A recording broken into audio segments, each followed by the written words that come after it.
ಹಿಂದಿನ ಸರ್ಕಾರದಲ್ಲಿ ನಾನು ಒಂದು ಪ್ರೈವೇಟ್ ಬಿಲ್ಲನ್ನು ಮೂವ್ ಮಾಡಿದ್ದೆ ಬೆಳಗಾವಿ ಅಧಿವೇಶನದಲ್ಲಿ, prevention for corruption in government recruitment ಅಂತ. ನಮ್ಮ ಸರ್ಕಾರ ಬಂದ ಮೇಲೆ ಮಾನ್ಯ ಮುಖ್ಯಮಂತ್ರಿಗಳಿಗೆ ಉಪಮುಖ್ಯಮಂತ್ರಿಗಳ ಜೊತೆ ಚರ್ಚೆ ಮಾಡಿ ಕರ್ನಾಟಕ ಪಬ್ಲಿಕ್ ಎಕ್ಸಾಮಿನೇಷನ್ ಆ್ಯಕ್ಟ್ ತಂದೆ, measures for prevention of corruption and unfair means in recruitment ಅಂತ. 10 ಕೋಟಿ ರೂಪಾಯಿ ದಂಡ ಹಾಕ್ಬೋದು ಸರ್. ಅದರಲ್ಲಿ ಅದು ಪೇಪರ್ ಲೀಕ್ ಆದರೆ ಆಸ್ತಿಯನ್ನು ಮುಟ್ಗೋಳು ಮಾಡ್ಬೋದು. 10 ವರ್ಷ ಇಂಪ್ರಿಸನ್ಮೆಂಟ್ ಅಂತ ಹಾಕಿದ್ದೀವಿ. ಆ್ಯಕ್ಟ್ ತಂದಿದ್ದೀವಿ ಸರ್ ಹೋದ ವರ್ಷನೇ. ಇದೇ ಸದನ ತಾವೆಲ್ಲರೂ ಒಮ್ಮತದಿಂದ ಪಾಸ್ ಮಾಡಿಕೊಟ್ಟಿದ್ವಿ. ಅಂದ್ರೂ ಭಯ ಇಲ್ಲ ಅಧ್ಯಕ್ಷ. ಈಗ ತಾವು ಹೇಳ್ದಂಗೆ ಸುನಿಲ್ ಕುಮಾರ್ ಅವರು ಮಾತಾಡಬೇಕಾದ್ರೆ ಹೇಳಿದ್ರು, ಖಾಲಿ ಪೇಪರಿಗೆ ಬರೆದು ಕೊಟ್ಟು ಹೋಗಿದ್ದಾರೆ, ಅವ್ರು ರೆಕ್ರೂಟ್ ಆಗಿದ್ದಾರೆ.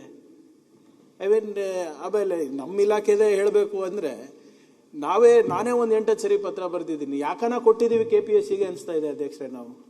ಅದಾದ್ಮೇಲೆ ನಾನು ಸ್ಟಾಪ್ ಮಾಡಿಬಿಟ್ಟು KEA ಕೊಟ್ಟೆ, ಅವರೆಲ್ಲ ರೆಕ್ರೂಟ್ ಆಗಿಬಿಟ್ಟಿದ್ದಾರೆ. Something is better than nothing ಅಂತ. ನಾವು KEA ಕೊಟ್ಟ ಮೇಲೆ ಅಟ್ಲೀಸ್ಟ್ ಮಾರ್ಕ್ಸ್ ಪ್ರಕಾರ ಮೆರಿಟ್ ಪ್ರಕಾರ ಆಗಿದ್ದಾರೆ. ನಾವು ನನಗೆ ನಮ್ಮ ಇಲಾಖೆದೇ ಇದರಲ್ಲಿ ಏನಾಗಿದೆ ಸರ್, ಈಗ ಅದೇ ಸಂಸ್ಥೆ ಎಕ್ಸಾಮಿನೇಷನ್ ಮಾಡಿದ್ರು, ಅವರೇ ಇಂಟರ್ವ್ಯೂ ಕರೆದ್ರು, ಅದಾದಮೇಲೆ ಅವರೇ ಪ್ರಾವಿಷನಲ್ ಲಿಸ್ಟ್ ಬಿಡುಗಡೆ ಮಾಡಿದ್ರು. ಮಾಡಾದ್ಮೇಲೆ ಅವರೇ ಮುಖ್ಯಮಂತ್ರಿಗಳ ಹತ್ರ ಹೋಗ್ಬಿಟ್ಟು ಇದು ಪ್ರಾವಿಷನಲ್ ಲಿಸ್ಟ್ ಸರಿ ಇಲ್ಲ ಅಂತ ಅವರೇ ತನಿಖೆ ಮಾಡಿದ್ರು. ಅವರೇ ತನಿಖೆ ಮಾಡಿಬಿಟ್ಟು ಮತ್ತೆ ಮುಖ್ಯಮಂತ್ರಿಗಳ ಹತ್ರ ಹೋಗಿ ರಿಪೋರ್ಟ್ ಕೊಡ್ತಾರೆ. ಇದು ನೀವು ಹೇಳ್ದಂಗೆ ಯುವಕರ ಭವಿಷ್ಯ ಏನಾಗಬೇಕು ಇಂಥದ್ದು ಇಟ್ಕೊಂಡು ನಾನಂತೂ ಸರ್ಕಾರದ ವತಿಯಿಂದಾನೇ ನಾನು ಹೇಳ್ತಾ ಇದ್ದೀನಿ, ನನ್ನ ಪ್ರಕಾರ ಇಟ್ ಶುಡ್ ಬಿ ಅಬಾಲಿಷ್ಡ್. ಇವ್ರದಿರ್ಬೋದು sir. I am talking on behalf of the youth of Karnataka. ಈಗ ನಾವು ಅಲ್ಲಿದ್ದಾಗೂ ಕೂಡ PSI ಹಗರಣ ಇದ್ದಾಗ ಅಲ್ಲೂ ನಾನು ಹೇಳಿದ್ದೆ, ಇಲ್ಲೂ ಹೇಳ್ತಾ ಇದ್ದೀನಿ. ಈಗ ನಾನು ಹಿಂದೆ ಏನು ವಿರೋಧ ಪಕ್ಷದಲ್ಲಿದ್ದಾಗ ನಾನು ಒಂದು ಪ್ರೈವೇಟ್ ಬಿಲ್ ತಂದಿದ್ದೆ, ಅದು ಅನುಷ್ಠಾನ ಮಾಡಿದ್ದೀನಿ. ಇನ್ನೇನು ಮಾಡಬೇಕು ಅಂತ ನಮ್ಗೆ ಅರ್ಥ ಆಗ್ತಾ ಇಲ್ಲ. They are not afraid of law, they are not afraid of acts, they are not afraid of judiciary ನಾರ್ ಲೆಜಿಸ್ಲೇಟರ್ಸ್. ಈಗ ಪ್ರತಿಪಕ್ಷ ಅದರಿಂದ ಇದರಲ್ಲಿ ನೀವು ಹೇಳಿದಂಗೆ sir, we should work together. ಇಲ್ಲ ಪಕ್ಷ ಇಲ್ಲ, ಯೂತ್ ಪಕ್ಷ ಐ ಆಮ್ ಎಕ್ಸ್ಪ್ರೆಸಿಂಗ್ ಸರ್. ಇದಕ್ಕಿಂತ ಜಾಸ್ತಿ ನಾನು ಏನ್ ಮಾಡ್ಬೋದು ಹೇಳಿ. ಎಕ್ಸಾಕ್ಟ್ಲಿ. ಆಕ್ಟ್ ಏನಾಗಿದೆ, ಪ್ರಿಯಾಂಕ್ ಖರ್ಗೆ ಅವ್ರು ಹೇಳಿದಕ್ಕೆ ಇನ್ನೊಂದು ಸೇರಿಸ್ತೀನಿ. ಅವ್ರಿಗೆ ಭಯನೂ ಇಲ್ಲ, ನಾಚಿಕೆನೂ ಇಲ್ಲ. ಎಲ್ಲಿ ಭಯ ಮತ್ತೆ ನಾಚಿಕೆ ಇರೋದಿಲ್ಲ, ಡೆಡ್ಲಿ ಕಾಂಬಿನೇಷನ್ ಅದು. ನಾವು ಸರ್, ನಾನು ಯಾರೋ ಇಂಡಿವಿಜುವಲ್ ಮೇಲೆ ಮಾತಾಡ್ತಾ ಇಲ್ಲ. ಇದು ಇಟ್ ಈಸ್ ಅನ್ಫಾರ್ಚುನೇಟ್. ನೀವು ನಿಮ್ಮ ಭಾಗದಲ್ಲಿ ಹೇಳ್ತಾ ಇದ್ದೀರಿ ಸರ್, ನಮ್ಮ ಭಾಗದ ಹುಡುಗರು ಇನ್ನ ಎಷ್ಟು ಯುವಕರು ಎಷ್ಟು ಪ್ರಯತ್ನ ಮಾಡ್ತಾರೆ. ಧಾರವಾಡನಲ್ಲಿ ಹೋಗಿ ಇದು ಮಾಡ್ತಾರೆ, ಹೈದರಾಬಾದಿಗೆ ಹೋಗ್ತಾರೆ, ಇಲ್ಲಿ ಬೆಂಗಳೂರಿಗೆ ಒಂದೇ ಜೋಡಿಸ್ತೀನಿ ನಾನು. ಅದಕ್ಕೆ ಅದನ್ನ ಅಧಿವೇಶನದಲ್ಲಿ ಅದೆಲ್ಲ ರೆಕಾರ್ಡ್ ಆಗೋದು ಬೇಡ ಅಂತ ಹೇಳಿಲ್ಲ. ಆ ಅರ್ಹತಾ ಪಟ್ಟಿಯಲ್ಲಿ ನೋಡಿ ಅವರ ಅಡ್ರೆಸ್ಗಳು ನೋಡ್ಬಿಟ್ರೆ ನೀವು ಇಂಥವರೆಲ್ಲ ಆಯ್ಕೆ ಆಗ್ಬಿಟ್ಟಿದಾರ ಅಂತ ಅನ್ಸ್ಬಿಡುತ್ತೆ. KPSC ಮೆಂಬರ್ ಮಕ್ಕಳು ಅರ್ಹತಾ ಪಟ್ಟಿಗೆ ಬಂದಿದ್ದಾರೆ. ರಿಟೈರ್ಡ್ ಇಲ್ಲೇ ವಿಧಾನಸೌಧದಲ್ಲಿ ಕೆಲಸ ಮಾಡೋದಂತ ರಿಟೈರ್ಡ್ ಫ್ಯಾಮಿಲಿಯ ಒಂದು ಕುಟುಂಬದವ್ರು 3 ಜನ ಆಯ್ಕೆ ಆಗಿದ್ದಾರೆ. ಯಾರೋ ಎಕ್ಸ್ ಮಿನಿಸ್ಟರ್ನ ಮಗ ಆಯ್ಕೆ ಆಗಿದ್ದಾರೆ. ನಾನು ಅವ್ರಿಗೆ ಅರ್ಹತೆ ಇಲ್ಲ ಅಂತ ನಾನು ಹೇಳ್ತಿರೋದಲ್ಲ, ಇಲ್ಲ ಅನುಮಾನಗಳಿರೋದು ಅಂತ. ಇದು ಎಲ್ಲರೂ ಒಂದ್ ಕಡೆಗೆ ಕ್ಲಿಯರಿಟಿ ಮಾಡಲಿಲ್ಲ ಹೆಂಗಾಗತ್ತೆ? ಅಧ್ಯಕ್ಷರೇ, ಪ್ರಿಯಾಂಕ ಅವ್ರಿಗೆ ನಮ್ಮ ಅಶ್ವಥ್ ನಾರಾಯಣ ಅವರು ನಿಮ್ಗೆ ಅಭಿನಂದನೆ ಸಲ್ಲಿಸಿ ಅಂತ ಹೇಳ್ತಾ ಇದ್ದಾರೆ. ಆಯ್ತು, ಇಲ್ಲ ಇದರಲ್ಲಿ ಇದು ಅಂತಲ್ಲ. ಈಗ ಅಭಿನಂದನೆ ಸಲ್ಲಿಸೋದು ಮಾತಾಡ್ತಿರಲ್ಲ. ನಮ್ಮ ಹೋಮ್ ಡಿಪಾರ್ಟ್ಮೆಂಟ್ ನಮ್ಮ ಸೀನಿಯರ್ ಆಫೀಸರ್ಸ್ ಹತ್ರ ಮಾತನಾಡಿ ಅವ್ರು ಹಿಂದಿನ ಸರ್ಕಾರದಲ್ಲಿ ಕೆಲವು ರೆಕ್ರೂಟ್ಮೆಂಟ್ ಆಗಿದೆ ಸರ್, ಇದೇ ಕೇಸ್ಗಳಲ್ಲಿ. ಅವ್ರು ಆಟೋಮೆಟಿಕ್ ಹೇಳ್ತಾರೆ ಈ ಬ್ಯಾಚ್ ಏನ್ ಬಂದಿದೆ, ಹೇಗ್ ಬಂದಿದೆ ಅಂದ್ಬಿಟ್ಟು ಅವರೇ ಹೇಳ್ತಾರೆ. ಯಾರು ಹಾಕಿದಾರೆ ಅಂತಾನು ಹೇಳ್ತಾರೆ. The quality of officers is so ಬ್ಯಾಡ್. ಅವ್ರು ಹಿಂದಿನ ಸರ್ಕಾರದಲ್ಲಿ ಹಂಗೆ ಬಂದ್ಬಿಟ್ಟಿದ್ದಾರೆ. ಈಗ ಅವ್ರಿಗೇನು ಮಾಡ್ಲಿಕ್ಕೆ ಆಗ್ತಾ ಇಲ್ಲ. ಅವ್ರು ಇವಾಗ ಕೂತ್ಕೊಂಡು ಪೊಲೀಸ್ ಸ್ಟೇಷನ್ ನಲ್ಲಿ ಇದ್ದಾರೆ, ತಹಸೀಲ್ದಾರ್ನಲ್ಲಿ ಹುದ್ದೆಗಳಲ್ಲಿ ಕೂತಿದ್ದಾರೆ. ಅದು ಆಡಳಿತದ ABCD ಗೊತ್ತಿಲ್ಲ, ಒಂದು ಆಕ್ಟ್ ಓದೋಕ್ ಗೊತ್ತಿಲ್ಲ, ಕಾನೂನು ಗೊತ್ತಿಲ್ಲ. ಅವ್ರ IPS ಆಫೀಸರ್ಸ್ ಹೇಳ್ತಾರೆ ಸರ್ ಇದು ಆ ಬ್ಯಾಚ್ ಇದೆ ಅಂತ. ಬೇರೆ ಸರ್ಕಾರದಲ್ಲಿ ಅಧ್ಯಕ್ಷರೇ, ಈಗಾಗಲೇ ನಮ್ಮ ಸುನೀಲ್ ಅವರು, ಸುರೇಶ್ ಕುಮಾರ್ ಅವರು ವಿಸ್ತೃತವಾಗಿ ಅದರ ಬಗ್ಗೆ ಸರ್ಕಾರದ ಗಮನಕ್ಕೆ ತಂದಿದ್ದಾರೆ. ಮಾನ್ಯ ಪ್ರಿಯಾಂಕ ಅವರು ಕೂಡ ಅದರ ಬಗ್ಗೆ ಪಾಸಿಟಿವ್ ಆಗಿ ಫಸ್ಟ್ ಟೈಮ್ ಪಾಸಿಟಿವ್ ಆಗಿ ಸ್ಪಂದನೆ ಮಾಡಿದ್ದಾರೆ. ಅಭಿನಂದನೆ ಸಲ್ಲಿಸ್ತಾ ಇದ್ದೀವಿ. ಇಲ್ಲಿ ನೋಡ್ತಾರೆ, ಎಲ್ಲ ನೋಡ್ತಾ ಇದ್ದಾರೆ. ಸನ್ಮಾನ್ಯ ಅಧ್ಯಕ್ಷರೇ, ನಾನು ಅದ್ರ ಬಗ್ಗೆ ಚರ್ಚೆಗೆ ಹೋಗಲ್ಲ. ನಾನು ಕಳೆದ ಬಾರಿ ಅಧಿವೇಶನದಲ್ಲೂ ಕೂಡ ಸುಮಾರು 1.5-2 ಗಂಟೆ ಕಾಲ ಚರ್ಚೆ ಆಗಿದೆ. ಇದು ಮುಖ್ಯಮಂತ್ರಿಗಳು ಸ್ವತಃ ಹೇಳಿದ್ರು, ನೀ ಹೇಳೋದಲ್ಲ ಸತ್ಯ ಇದೆ ಅಂತ ಹೇಳಿದ್ರು. ಬೇರೆ ರಾಜ್ಯಗಳು ದೊಡ್ಡ ಉತ್ತರ ಪ್ರದೇಶ, ಮಧ್ಯಪ್ರದೇಶ ಅಲ್ಲೆಲ್ಲ ಇದೆ. ಅಲ್ಲೆಲ್ಲ KPSC ಮೆಂಬರು 8ರಿಂದ 9 ಜನ ಇರ್ತಾರೆ, ಕೆಲವು ಕಡೆ 6 ಜನ ಇದ್ದಾರೆ. ಉತ್ತರ ಪ್ರದೇಶ ಅಂತ ನಮ್ಮ ರಾಜ್ಯದ 3 ಪಟ್ಟು ದೊಡ್ಡದು. ಅಲ್ಲೂ ಕೂಡ 11 ಜನ ಏನೋ ಇದ್ದಾರೆ ಅನ್ಸುತ್ತೆ, 4 ಪಟ್ಟು. ನಮ್ಮ ರಾಜ್ಯದಲ್ಲಿ 18 ಜನನೋ 19 ಜನನೋ ಇದ್ದಾರೆ. ಹೆಗ್ಗಣಗಳು ಜಾಸ್ತಿ ಆದರೆ ಆ ಸಂಸ್ಥೆ ಕತೆ ಏನಾಗುತ್ತೆ ಅನ್ನೋ ಸ್ಥಿತಿ ಇವತ್ತು KPSCಯಲ್ಲಿ ನಾವು ನೋಡ್ತಾ ಇದ್ದೀವಿ. ಚೀಟಿ ತಗೊಳ್ರೆ ಭಾಗ ಶೇರ್ ಜಾಸ್ತಿ ಆಗ್ತಾ ಇತ್ತು.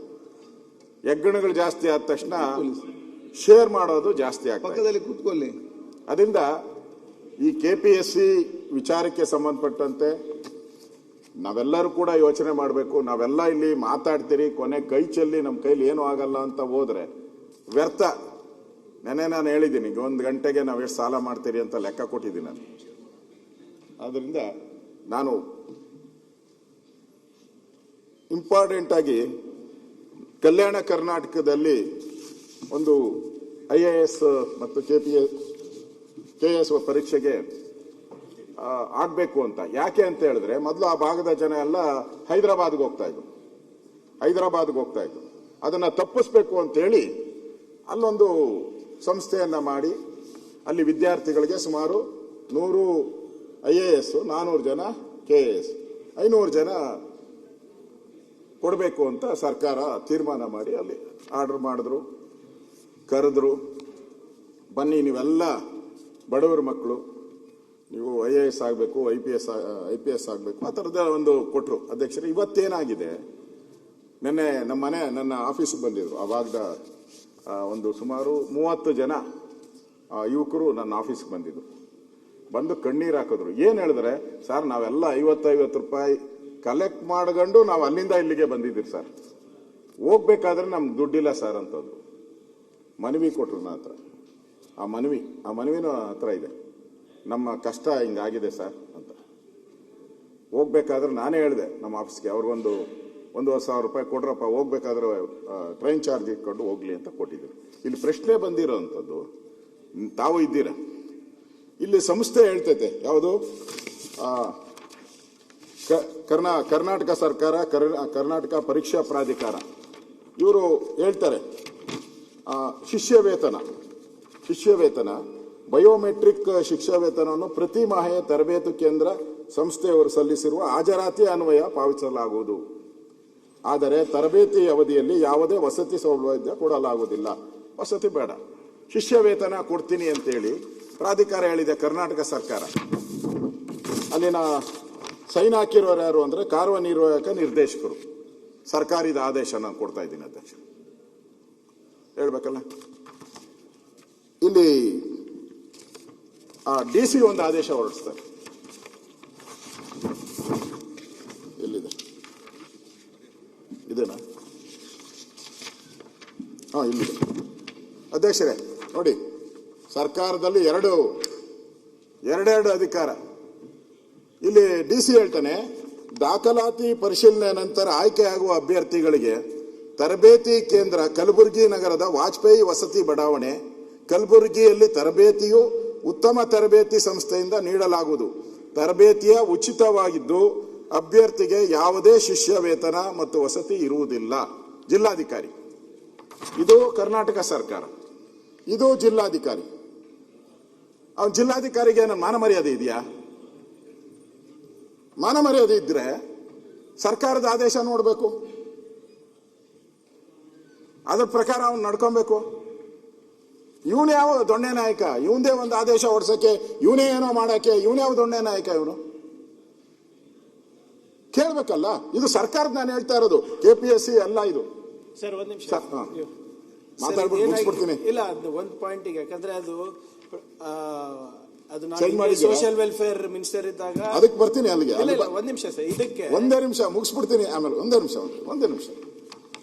ಇಷ್ಟ ಆಯ್ತಾ ಅಧ್ಯಕ್ಷರೇ? ಅಲ್ಪಸಂಖ್ಯಾತ ಕಲ್ಯಾಣ ಇಲಾಖೆ ಅವರು ಅಲ್ಪಸಂಖ್ಯಾತ ಸಮುದಾಯ IAS KS ಅಭ್ಯರ್ಥಿಗಳಿಗೆ 12 ತಿಂಗಳ ವಸತಿ ಸಹಿತ ತರಬೇತಿ ನೀಡುತ್ತಾರೆ. ಹಾಗೂ ಇದೇ ಸಮುದಾಯ SSC ಮತ್ತು RRB ಅಭ್ಯರ್ಥಿಗಳಿಗೂ 3 ತಿಂಗಳ ಕೋಚಿಂಗ್ ಜೊತೆಗೆ ಪ್ರತಿ ಮಾಹೆಯಾನ 6,000 ಶಿಷ್ಯ ವೇತನ ನೀಡಲು ನಿರ್ಧರಿಸುತ್ತಾರೆ. ಅಭ್ಯರ್ಥಿಗಳಿಗೆ 7 ತಿಂಗಳ ಅವಧಿಗೆ ಕೋಚಿಂಗ್ ಸಹಿತ ಬೆಂಗಳೂರು ಸಂಸ್ಥೆಗೆ 10,000 ರೂಪಾಯಿ, ಜಿಲ್ಲಾ ಸಂಸ್ಥೆಗಳಿಗೆ 8,000 ರೂಪಾಯಿ ಶಿಷ್ಯ ವೇತನ ಕೊಡಲು ನಿರ್ಧರಿಸುತ್ತಾರೆ. ಇದು ಅಲ್ಪಸಂಖ್ಯಾತ ಇಲಾಖೆದು. ಅವಾಗ ನಾನು ಹೇಳಿದ್ದು SC ST ಮಕ್ಕಳದು ವ್ಯತ್ಯಾಸ ನೋಡಿ ಅಧ್ಯಕ್ಷರೇ. SC ST ಮಕ್ಕಳಿಗೆ ಶಿಷ್ಯ ವೇತನ ಇಲ್ಲ, ಅಲ್ಪಸಂಖ್ಯಾತರಿಗೆ ಇದು ವೇತನ. ಇದು ಎಷ್ಟು ಸರಿ ಇದೆ? ಇಲ್ಲಿ ಇಷ್ಟಾದ್ಮೇಲೆ 500 ಜನ ನೀವು ಆದ್ಮೇಲೆ ಈಗ ಬಂದಿರೋರು ಎಷ್ಟು ಜನ? ಬಂದಿರೋರು 40 ಜನ 50 ಜನ. ಫಸ್ಟ್ ಎಲೆಕ್ಟ್ ಆದವರು ಸೆಲೆಕ್ಟ್ ಆದವರು 500 ಜನ. ಈಗ ಅಲ್ಲಿರೋರು 40-50 ಜನ. ಅದರಿಂದ ಈ ಪರೀಕ್ಷೆ ಸರ್ಕಾರ ಈ KPSC ಇದಕ್ಕೆಲ್ಲ ಟ್ರೈನಿಂಗ್ ಕೊಡ್ತೈತಲ್ಲ, ಇದರಲ್ಲೂ ಮೋಸ ಆಗ್ತಾ ಇದೆ. ಒಂದು ಕಡೆ KPSCಯಲ್ಲಿ ಈಗಾಗಲೇ ಸುರೇಶ್ ಕುಮಾರ್ ಸುನೀಲ್ ಹೇಳಿದ ರೀತಿ ಅದು ಅಕ್ರಮ ದೊಡ್ಡ ಭಂಡಾರನೇ ಆಗಿದೆ. ಅದ್ರ ಜೊತೆಗೆ ನಾವು KPSCಗೆ ಕಳಿಸುವಂತ ಅಭ್ಯರ್ಥಿಗಳು ಯಾರ್ಯಾರಿದ್ದಾರೆ ಅಲ್ಲೂ ಕೂಡ ಅವ್ರಿಗೆ ಮೋಸ ಅನ್ಯಾಯ ಆಗ್ತಾ ಇದೆ. ನಮ್ಮ ದೃಷ್ಟಿ ಏನು? ಬಡವರ ಮಕ್ಕಳು IAS ಆಗಬೇಕು, ಬಡವರ ಮಕ್ಕಳು KS ಆಗಬೇಕು ಅನ್ನೋ ದೃಷ್ಟಿಯಿಂದ ಮಾಡಿರೋದು. ನೀವು ಹಿಂಗೆ ಮಾಡಿದ್ರೆ 500 ಜನಕ್ಕಿದ್ದು 40-50 ಜನಕ್ಕೆ ಬಂದಿದೆ. ಇದನ್ನು ಕೂಡ ಸರ್ಕಾರ ಗಮನದಲ್ಲಿಟ್ಕೊಂಡು ಇವೆರಡನ್ನೂ ಕೂಡ ಸರಿ ಮಾಡಬೇಕು ಅನ್ನೋ ಮಾತನ್ನ ಹೇಳ್ತಾ ಇದ್ದೆ. ಈಗ ಒಂದು ನಿಮಿಷ ನಾನು ಹೇಳ್ತೀನಿ. ನನ್ನ ಬಾಯ ಇದ್ದಿಲ್ಲ, ಮಾತಾಡಲ್ಲ. ನನ್ನ ವಿನಂತಿ ಏನಂದ್ರೆ ಬಹಳ ಸೀರಿಯಸ್ ಆಗಿ ಈ ಕಡೆಯಿಂದ ಮತ್ತು ಆ ಕಡೆಯಿಂದ ಇದ್ರ ಬಗ್ಗೆ ಚರ್ಚೆ ಆಯ್ತು.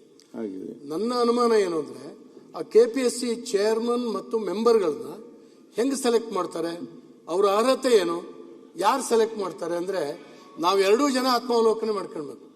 ನಾವ್ 2 ಜನ. ಇದು ಎಲ್ಲಿ ಲೋಪ ಆಗ್ತಾ ಇದೆ, ಯಾಕೆ ಹೀಗಾಗ್ತಾ ಇದೆ ಅಂತ ಹೇಳಿದ್ರೆ ನಾವೇ ಆತ್ಮಾವಲೋಕನೆ ಮಾಡ್ಕೊಳ್ಳುವಂತ ಅವಶ್ಯಕತೆ ಇದೆ. ಆ ಸರ್ಕಾರ ಈ ಸರ್ಕಾರ ಅಂತ ಹೇಳೋದಿಲ್ಲ. ಯಾರನ್ನ ನಾವು ಸೆಲೆಕ್ಟ್ ಮಾಡ್ತಾ ಇದೀವಿ ಅವರೆಲ್ಲ ಪೇಮೆಂಟ್ ಸೀಟ್. ಅವರು ಯಾಕಂತವ್ರನ್ನ ಕರ್ಕೊಂಡು ಕೂರಿಸ್ತೀವಿ ಹೇಳಿ. ಅಲ್ಲಿ ನಾವ್ ಏನ್ ಮಾಡಿದ್ರು ಈಗ ನೋಡೋದೇ ಬೇವಿನ ಮರನ ಬರ್ಲಿಲ್ಲ ಅಂತ ಹೇಳಿ ಅಳೋದಕ್ಕೆ ಶುರು ಮಾಡ್ಬಿಟ್ರೆ ಈಗ ರಿಪ್ಲೈ ನಾಳೆ ಕೊಡ್ತಾ. ಈಗ ಬಾಲಕೃಷ್ಣ ಮಾತಾಡಿ. ಅಕಾಡೆಮಿ ಬಗ್ಗೆ ಅಣ್ಣ ಒಂದ್ ನಿಮಿಷ. ಮೊನ್ನೆ ಅಶೋಕ್ ಸಾಹೇಬ್ರು ಅಕಾಡೆಮಿ ಬಗ್ಗೆ ಹೇಳಿದ್ರು ಅಧ್ಯಕ್ಷರೇ. ಅದು ಮತ್ತೆ ಉತ್ತರ ಕೂಡ ಕೊಡ್ತೀರ? ಇಲ್ಲ, ಅದು ವೇತನದ 2 ಬೇರೆ ಬೇರೆ ಇದೆ ಅಂತ ಹೇಳಿದ್ರೆ ಶಿಷ್ಯ ಮುಖ್ಯಮಂತ್ರಿಗಳಿಂದ ಕೊಡಿಸ್ತಾರೆ. ನಾಳೆ ಮಾತಾಡ್ತೀನಿ. ಅದೇನಾಗಿದೆ ಅಧ್ಯಕ್ಷರೇ, ಅವ್ರು ತೋರಿಸಿದ್ದು ಸ್ಟೇಟ್ ಆರ್ಡರ್. ಅದು ನಾವು ಮಕ್ಕಳಿಗೆ ಯಾವಾಗ ವಿದ್ಯಾಭ್ಯಾಸಕ್ಕೆ ನೀವು ಧಾರವಾಡಿಗೆ ಬೆಂಗಳೂರಿಗೆ ಕಳಿಸ್ತೀರಾ ಅದಕ್ಕೆ ಶಿಷ್ಯ ವೇತನ ಕೊಡ್ತಾರೆ ಸರ್. ಇದು ಮೊದಲೇ ಇಂಥ ಒಂದು ಸಂಸ್ಥೆ ಲೋಕಲಿ ಇದೆ ಸರ್. ಅಂದರೆ ನಮ್ಮ ಕಲ್ಯಾಣ ಕರ್ನಾಟಕ ಭಾಗದವರಿಗೆ ಮಾತ್ರ ಅವಕಾಶ ಇದೆ, ಬೇರೆಯವರಿಗೆ ಅವಕಾಶ ಇಲ್ಲ ಇದರಲ್ಲಿ. ಸೊ ಆದ್ರಿಂದ ಅದಕ್ಕೆ ಶಿಷ್ಯ ವೇತನ ಕೊಡಬಾರ್ದು, ಯಾಕಂದ್ರೆ ಅಲ್ಲಿಂದ ಸೊ ಆ ಡಿಫರೆನ್ಸ್ ನೀವು ಓದಿರೋದು ಒಂದು ಸ್ಟೇಟ್ ಆರ್ಡರ್ ಇದೆ ಮಾನ್ಯ ವಿರೋಧ ಪಕ್ಷದ ನಾಯಕರೇ, ಇನ್ನ ಒಂದು ಸ್ಥಳೀಯರಿಗೆ ಮಾತ್ರ. ಸೊ ಅಲ್ಲಿ ಲೋಕಲಿ ಇರ್ತಾರೆ, ಅವ್ರದ್ದು ಖರ್ಚು ಕಮ್ಮಿ ಆಗುತ್ತೆ ಅಂದ್ಬಿಟ್ಟು ನಾವು ಶಿಷ್ಯ ವೇತನವನ್ನ ಕೊಡಬಾರ್ದು ಅಂತ ಅಲ್ಲಿ ತೀರ್ಮಾನ ಆಗಿದ್ದು. ಆಮೇಲೆ ಅದು KKRDB ಫಂಡ್ ಇಂದ ಕೊಡ್ತಾ ಇರೋದು ಹೊರತು ನಮ್ಮ ಸ್ಟೇಟ್ ಫಂಡ್ ಇಂದ ಅಲ್ಲ. ಸೊ ಆದ್ರಿಂದ ಅದು difference is between the state order and this time ಅಲ್ಲಿ ಗೊಂದಲ ಇದೆ.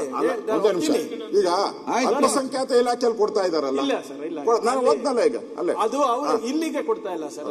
ಅದನ್ನು ಸ್ಟೇಟ್ ಆರ್ಡರ್ ಅಂತ ಓದಿದ್ದು. But what ever it is, ಸ್ವಲ್ಪ ಮಕ್ಕಳಲ್ಲಿ ಗೊಂದಲ ಇದೆ, ನಿವಾರಣೆ ಮಾಡೋದು. ಕಲಬುರಗಿಯಲ್ಲಿ ಏನೋ ಕಲಬುರಗಿ ಸಿಟಿಯಿಂದ ಪಕ್ಕದಾಗ ಏನೋ ಬಂದ್ರೆ ಪರವಾಗಿಲ್ಲ, ಇಡೀ ಜಿಲ್ಲೆಯಿಂದ ಬರ್ತಾರಲ್ಲ, 40 ಕಿಲೋಮೀಟರ್ 50-60 ಕಿಲೋಮೀಟರ್ ದೂರದಿಂದ ಎಲ್ಲ ಬರ್ತಾರಲ್ಲ. ಮಕ್ಕಳಲ್ಲಿ ಗೊಂದಲ ಇದೆ, we will sort it out. But ನಾವು ಆಯ್ಕೆ ಮಾಡೋದಕ್ಕಿಂತ ಮುಂಚೆನೆ ಅದು ಸ್ಪಷ್ಟೀಕರಣ ಚರ್ಚೆ ಮಾಡ್ಲಿಕ್ಕಿಲ್ವಾ? ಅವರು ಪಾಪ ಶಿಷ್ಯ ವೇತನ ಅಂದ್ರೆ ಏನು ಅಂತ ನಮ್ಗೆ ಅರ್ಥ ಆಗ್ಬೇಕು. ಆಯ್ತು, ಮತ್ತೆ ಅರ್ಥ ಮಾಡ್ಕೊಳ್ತಾರೆ. ಶಿಷ್ಯ ವೇತನ ಅಂದ್ರೆ ಏನ್ ಹೇಳಿ ನೋಡಿ. ಬಾಲಕೃಷ್ಣ ಮಾತಾಡಿ. ಶಿಷ್ಯ ವೇತನ ಅಂದ್ರೆ ಏನು ಅಂತ ಕೇಳಿ. ಬಾಲಕೃಷ್ಣ ಅವರೇ sir, I am telling there is ambiguity.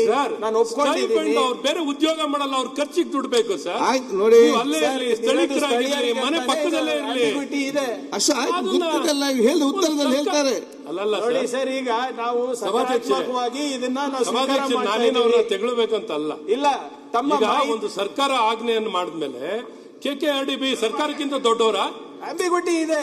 ಅಲ್ಲ, KKRDB ಸರ್ಕಾರಕ್ಕಿಂತ ದೊಡ್ಡವರ? We can form our rule and rules. ನೋಡಿ, You can't. Once government has made sir, sir, ನಿಮ್ಮ Ashwath, you understand the problem. ಒಂದ್ ಸೆಕೆಂಡ್ ನೀವೊಮ್ಮೆ ಅರ್ಥ ಮಾಡಿಕೊಳ್ಳೋ ಏನ್ ಹೇಳಿದೆ ಅಂತ ಹೇಳಿ. ಆರ್ಡರ್ ತಂದಾದ್ಮೇಲೆ ಅಶ್ವಥ್ ಅವ್ರೆ, either you should get the government order withdrawn. Ashwath ಅವ್ರು ಹೇಳ್ದು ಕೇಳಿ. 2 ಆರ್ಡರ್ ಇದೆ. ಒಂದು ಸ್ಟೇಟ್ ಆರ್ಡರ್ ಇದೆ, ಅದು ಎಲ್ಲಾ ಜಿಲ್ಲೆಗೆ ಸೀಮಿತ ಆಗಿದೆ. ಗುಲ್ಬರ್ಗ ಕೂಡ ಸೀಮಿತವಾಗಿರ್ತದೆ. ಅದೊಂದು ಕಂಪ್ಲೀಟ್ ಆಗಿ ಒಂದು ನಡೀತಾ ಇದೆ. ಇನ್ನೊಂದು ಎಡಿಷನಲ್ ಆಗಿ ಸಲ್ಯ ಮಾಡಿ ಡಿಸ್ಟ್ರಿಕ್ಟ್ ಆರ್ಡರ್ ಬಂದಾಗ ಸ್ಟೇಟ್ ಆರ್ಡರ್ ಕ್ಯಾನ್ಸಲ್ ಆಗ್ಲಿಲ್ಲ.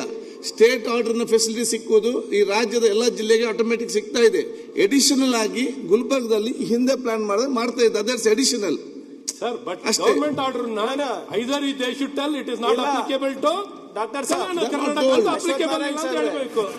ಅಥವಾ ಶಿಷ್ಯ ವೇತನ ಅಂದ್ರೆ ಏನು ಅಂತ ನಾನು define ತಿರಸ್ಕಾರ ಮಾಡ್ಬೇಕು. ನೋಡಿ, ಶಿಷ್ಯ ವಿರೋಧ ವೇತನ ಪಕ್ಷ ಅಂದ್ರೆ ಏನು ಅಂತ ನಾಯಕರು define ಹೇಳ್ತಾ ಮಾಡ್ಬೇಕು. ಇರೋದು ನಾನು ತಿರಸ್ಕಾರ ತುಂಬಾ ಮಾಡ್ತಾ ಬುದ್ಧಿವಂತ ಇಲ್ಲ. ನಮ್ಮ. ಆದ್ರೆ ಅಶ್ವಥ್ ನಾರಾಯಣ್ ಸಾಹೇಬ್ರಿಗೆ ಇಷ್ಟು ಕಾಳಜಿ ಇದ್ದಿದ್ರೆ, ಅಧ್ಯಕ್ಷರೇ, ಇದು ಹೇಳಿ. ಆಗಿರೋದು ಸಮ್ಮಿಶ್ರ ನನ್ನ ಕಾಳಜಿ ಬಗ್ಗೆ ಸರ್ಕಾರದಲ್ಲಿ. ಕೇಳಿ. ನಾನು ಸೋಷಿಯಲ್ ವೆಲ್ಫೇರ್ ಮಿನಿಸ್ಟರ್ ಇದ್ದಾಗ ನಾನು ಅಡಿಗಾಲ್ ಮಾಡಿದ್ದೆ. 4.5 ವರ್ಷ ಅವ್ರ ಅಧಿಕಾರದಲ್ಲಿ ಇದ್ದಾಗ ಆ ಕಡೆ ತಿರುಗು ಮಾಡಿಲ್ಲ. ಈಗ ನಮ್ಮ ಸರ್ಕಾರ ಯಾವ್ದು ಗುರುಗಳೇ? ಮಾಡ್ಬಿಟ್ಟು ಯಾವ್ದು ಫಂಕ್ಷನ್ ಅಡಿಗಲ್ ಯಾರಿಗೆ? ಅದು ಪ್ರಬುದ್ಧ ನೀವು ತುಂಬಾ ಅಕಾಡೆಮಿ ಹಾಕೊಂಡಿರ್ತೀರಾ? ಅಂದ್ಬಿಟ್ಟು ನೀವು ಗೊತ್ತೇ ಇಲ್ಲ ಸರ್ ನಿಮ್ಗೆ. ಅದೆಲ್ಲ ನೀವೆಲ್ಲೆಲ್ಲೋ ಹಾಕೊಂಡಿರ್ತೀರಾ? See, ಆಯ್ತು, ಈಗ ನೋಡಿ, ಈಗ ಚರ್ಚೆ ಬೇಡ. ಎಲ್ಲೆಲ್ಲ ಅಡಿಗಲ್ ನೀವು- ಆಯ್ತು, ಇಲ್ಲ, ಕೂತ್ಕೊಳ್ಳಿ ಈಗ. ಇಲ್ಲ, complete ಅನ್ಸರ್ಟವಾಗಿ ಮಾಡಿ. ಮಾತಾಡಿ, ಚರ್ಚೆ. ಇಲ್ಲ, ಮಾಡಿ. ಡಾಕ್ಟರ್ ಅವ್ರ ಕೈ- ಸರ್, ನಾಲ್ಕೂವರೆ ಈಗ ವರ್ಷ ನಾಲ್ಕೂವರೆ ವರ್ಷ ನನ್ನನ್ನು ನೀವೇನ್ ಏನ್ ಮಾಡಿದ್ರಿ? ಕೇಳಿದ್ರು? ನಾಲ್ಕೂವರೆ ವರ್ಷ ಯಾಕೆ ಸರ್, complete ಅವ್ರು ಏನ್ ಮಾಡಿದ್ರು? ಕೇಳಿದ್ರು? ಆಯ್ತು. ಸರ್, ಇವ್ರಾಗ ಬಾಲಕೃಷ್ಣ ಮಾತಾಡಿ. ಕೆಲಸ ನೀವು ಮಾತಾಡಿ, ಬಾಲಕೃಷ್ಣ ಮಾತಾಡಿ. ಸರ್ಕಾರ ಇದ್ದಾಗ ನೀವು ಏನ್ ಕೇಳಿದ್ರು ನಾವು ಮಾಡ್ಕೊಟ್ಟಿಲ್ವಾ?